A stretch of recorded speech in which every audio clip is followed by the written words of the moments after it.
As we head into week 4 of the fantasy football season, I'm giving you my starts and sits at the running back position. Do us a huge favor, comment down below. Who are you confident in sitting and starting this week? And any questions that you might have, as well as dropping a like on this video. All right, let's try and get some wins this week. My first start that I'm confident in at the running back position is Dameon Pierce versus the Los Angeles Chargers. The Chargers currently give up the 7th most points to the running back position in fantasy. And this really is all about opportunities for Dameon Pierce. In week 1, we all really thought after Marlon Mack's cutting, I think if we're honest, we all thought that Dameon Pierce would be the guy from day one. That's just not ever how it works for rookie running backs. Burkhead out-touched Pierce 22 to 12 touches. In week 2, we saw the tides turn, right? Pierce out-touched Burkhead 16 to 3. That gave me enough confidence personally to go out and start him in a bunch of leagues. In week 3, he had 101 total yards this week and a touchdown, ended up being a running back 8 on the week. While there's no promise that he continues to put up those kind of numbers, the Chargers aren't actually a very bad matchup for fantasy running backs this week versus, when you consider Justin Herbert, Keenan Allen, Joey Bosa, all dealing with injuries. And again, I said it was about opportunities for Dameon. His touches have gone from 12 to 16 to 22. Any player that can potentially touch the ball 20 or more times needs to be in your starting roster. Dameon Pierce is a RB2 for me this week versus the Chargers. My second start of the week at the running back position is JAMAAL Williams versus the Seattle Seahawks. The Seahawks currently give up the 10th most points to the fantasy's running backs so far this year. If Swift is out, which we 100% believe he will be, we just don't know for sure. If Swift is out, JAMAAL Williams is a top 10 upside play this week. Top 10, like he's a must start if DeAndre Swift is out. In week 2, Swift played 51% of the snaps. He had 11 touches. JAMAAL had 13. In week 3, Swift had 11 touches. JAMAAL had 22. I think that had a lot to do with these injuries now that Swift is starting to accumulate. JAMAAL was RB3 on the week, okay? Yeah, RB3 is going to be hard, very difficult to repeat. But go watch what Cordero Patterson and that Atlanta Falcons offense was able to do versus the Seattle Seahawks defense. You can run successfully versus this defense in Seattle.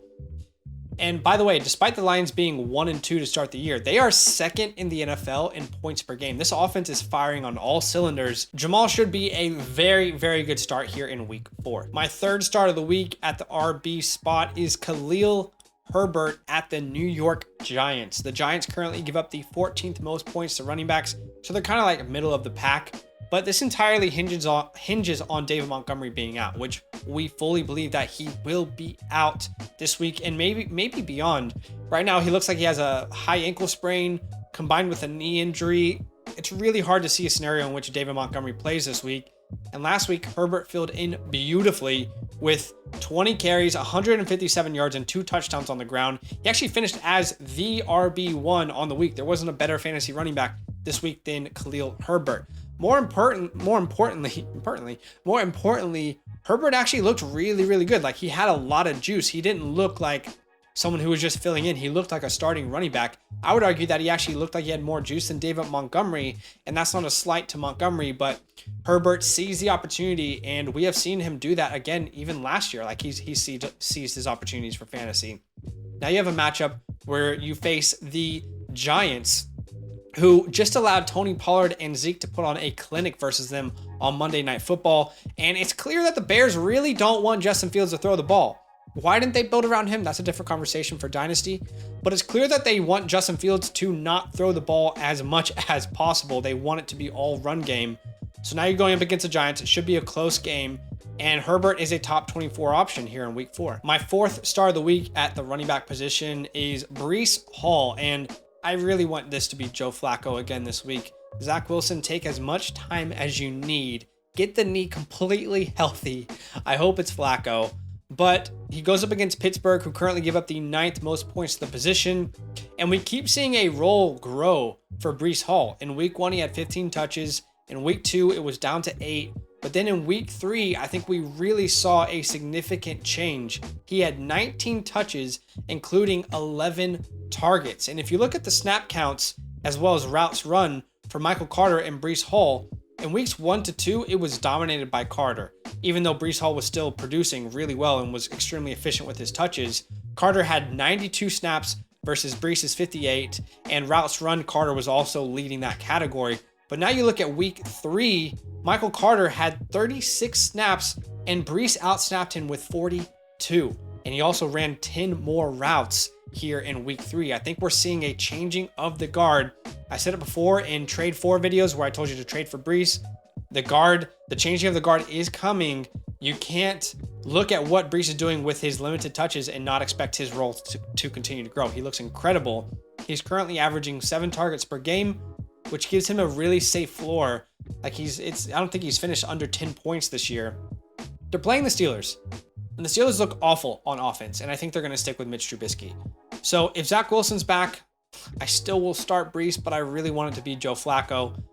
Breece's opportunities in the air, his third down work as well, make him a really, really good flex option here in week 5. My 5th start of the week is Antonio Gibson at the Dallas Cowboys.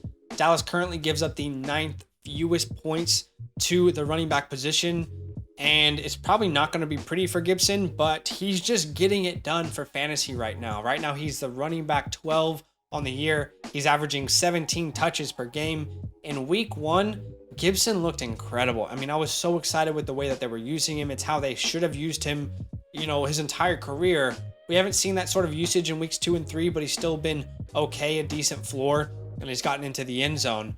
Washington got rocked by the Eagles by probably what's the best defense in the NFC in the Eagles here in week 3. They should have a much better game offensively versus the Cowboys, especially if that defensive line is having some injury issues over there in Dallas.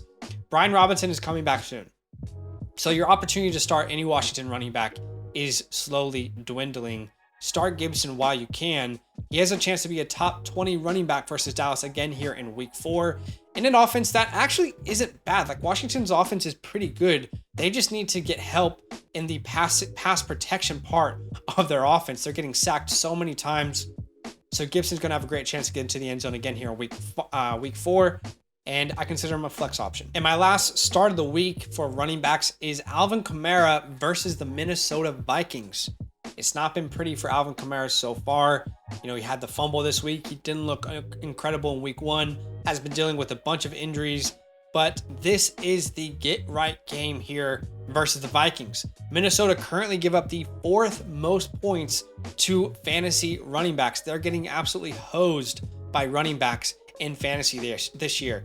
In week 1, they faced AJ Dillon, who was the RB9 on the week. In week 2, they faced Miles Sanders, who was RB18, but Jalen Hurts had 2 rushing touchdowns. He really stole the show there. In week 3, JAMAAL Williams was the RB3 on the week. And in week 4, Alvin Kamara will be a top 10 running back this week. Start him with confidence. I know it's not been pretty, but you need to have him in your starting roster for this breakout week. And now I'm going to give you 3 running backs that I personally would like to sit. Now you might have to start some of these guys, but I think there may be better options available. Firstly, Josh Jacobs versus the Denver Broncos. The Broncos are an incredible rush defense right now. They're giving up the 2nd fewest points to the running back position. And Jacobs has had really good matchups those first 3 weeks. Like he should have been in the end zone by now, but it doesn't look like they're going to prioritize running the ball in the red zone with Adams and Waller there now. Raiders look rough on offense in general. The Broncos look great on defense. You should probably sit Josh Jacobs. My second sit is Jeff Wilson versus the Los Angeles Rams.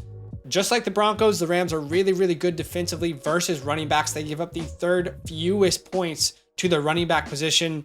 Jeff Wilson's 3 receptions last week are the only reason that he really saved his week and put up 11.6 points. He looked pretty good, but again, I'm leaning towards sitting Wilson this week, especially with Trent Williams probably out 4 to 6 weeks. You cannot underestimate how important Trent Williams is to that offense. And the 3rd running back that I'm sitting is J.K. Dobbins. Look, there's not maybe a couple more people who were more excited than me to see J.K. Dobbins. I was incredibly excited to see him out there on the field for week 3. However, last week I told everyone to sit him because he's just coming off the injury. This week I'm telling you to sit him because of the matchup. They go up against the Buffalo Bills, who currently give up the 4th fewest points to fantasy running backs. JK is a great trade low right now. He's going to have great games ahead. but that's more like weeks 5 to 6 onwards. It won't be this week versus the Bills. So those are my starts and my sits. Why don't you comment down below any questions, drop a like on the video. Join us Saturday nights at 8 p.m. Eastern Standard Time when we go live to answer your start sit questions on a stream. Huge love and good luck this week.